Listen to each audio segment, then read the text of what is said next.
Baiklah, ini awal dari aplikasi University Management System.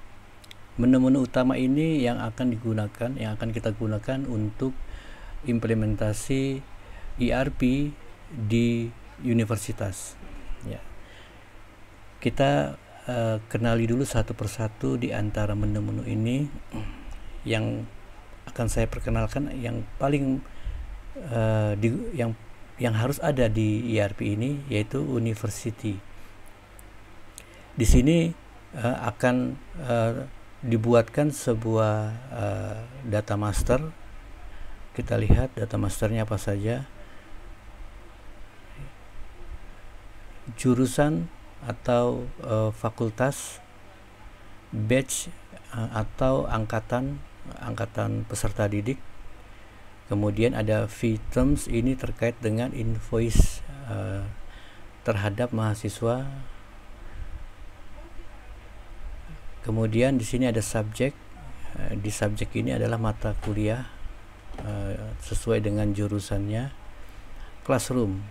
Classroom ini merupakan penamaan ruang kelas yang akan digunakan untuk kegiatan belajar mengajar.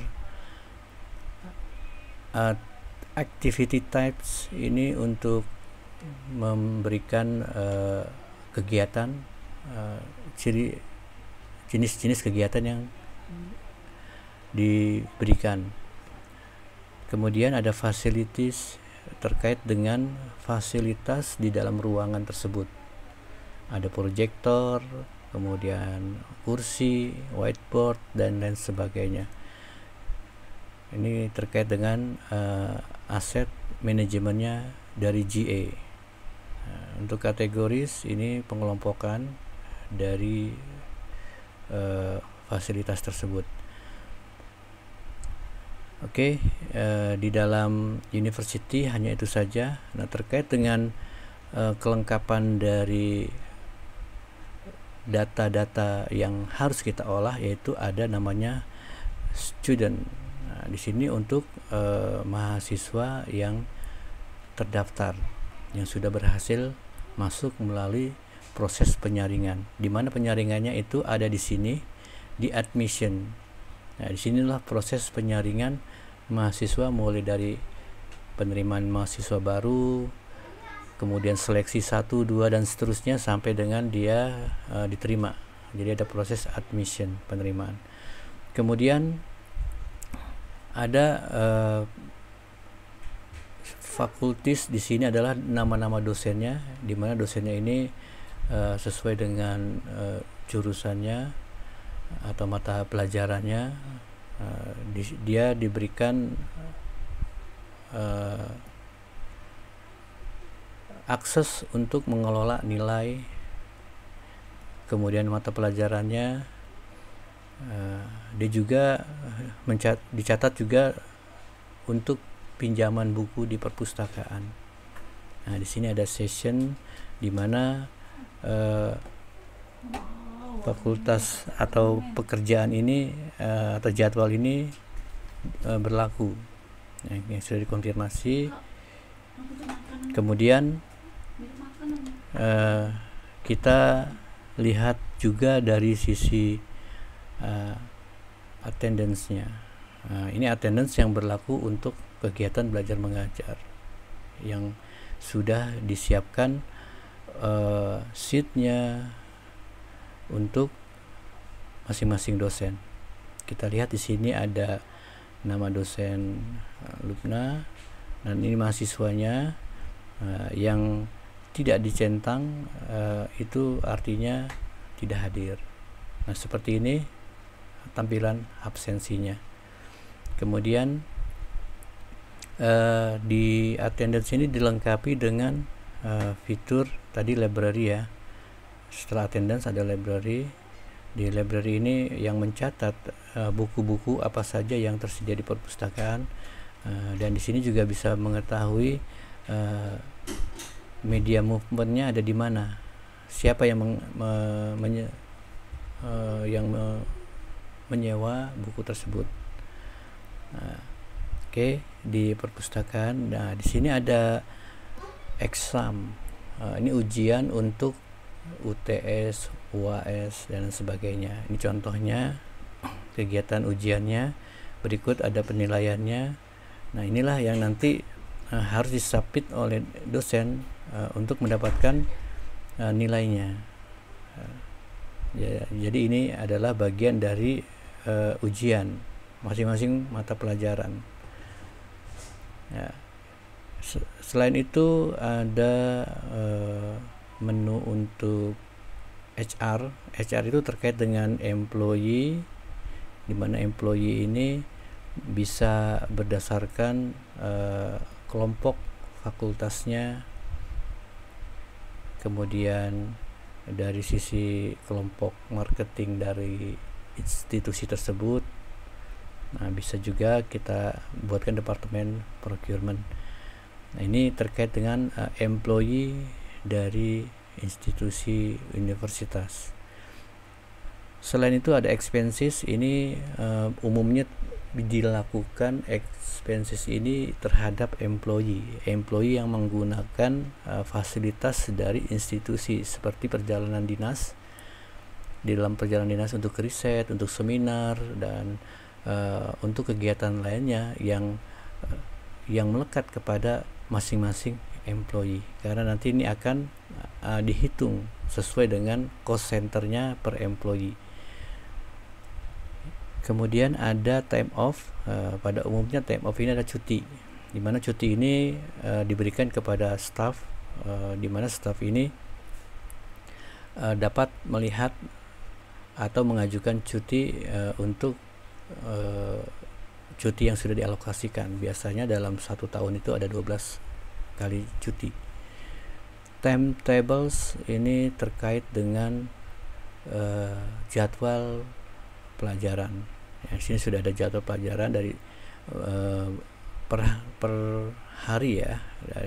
Per hari ini jadwal ini di-create dan masing-masing dosen sudah diberikan jadwalnya sesuai pelajaran dan jamnya. Ini bisa di-generate sampai dengan per bulan, per minggu. Nah, ini bisa di-calculate. Kemudian ada assignments. Ini terkait dengan tugas-tugas yang diberikan kepada mahasiswa, di mana apa yang diberikan oleh dosen terlihat di sini. Di sini ada mahasiswa yang sudah di-deliver untuk dialokasikan. Nah, ini ada submission, sebenarnya ini untuk uploadnya dari mahasiswa tersebut. Nah, kalau yang sudah selesai dia masuk ke sini datanya. Ya. Ini per jurusan, kemudian mata pelajaran, dan ada dosen yang bertanggung jawab dan ada yang menilai. Ya, ini assignment. Kemudian ada payroll. Ini terkait dengan penggajian. Mungkin penggajian ini berbeda antara gaji dosen dengan gaji staf. Kalau dosen itu sesuai dengan jam mengajar atau beban kerja dosen atau BKD. Kalau ini masih umum ya, masih umum, di generate-nya tidak seperti beban kerja dosen. Ini masih di setting berdasarkan fasilitas, benefit, dan deduction-nya. Oke. Dari payroll ini kita lihat juga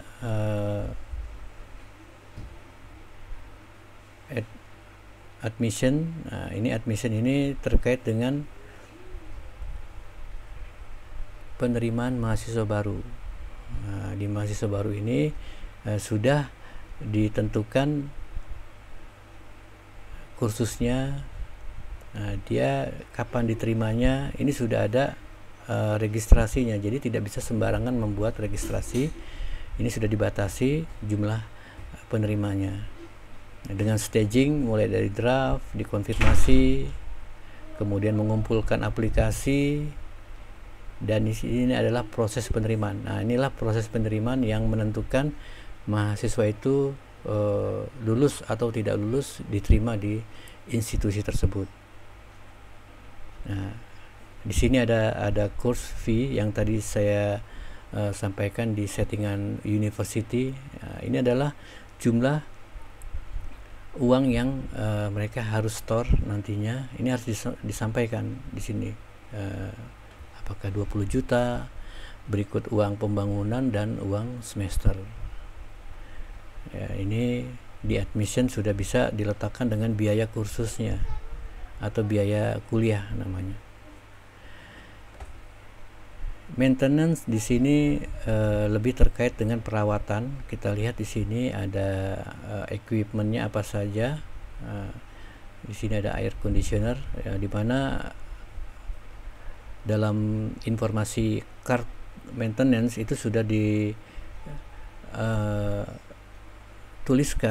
apa saja yang harus di maintenance, kapan dia di request, dan ini harus kita eksekusi untuk tindakannya. Ini karena sudah lama di request, ini harus dijalankan oleh teknisi.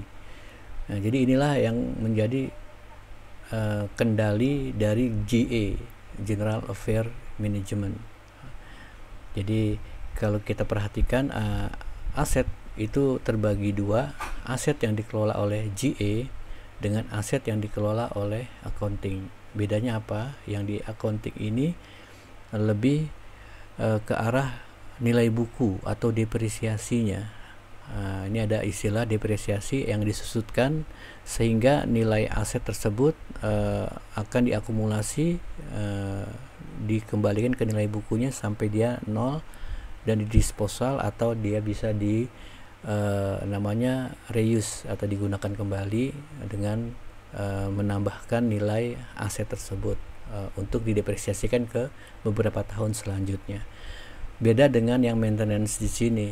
GA akan mengacu kepada aset yang ada real di lapangan. Dia akan melabelkan semua aset milik institusi dan dia harus menentukan kapan jadwal maintenance-nya.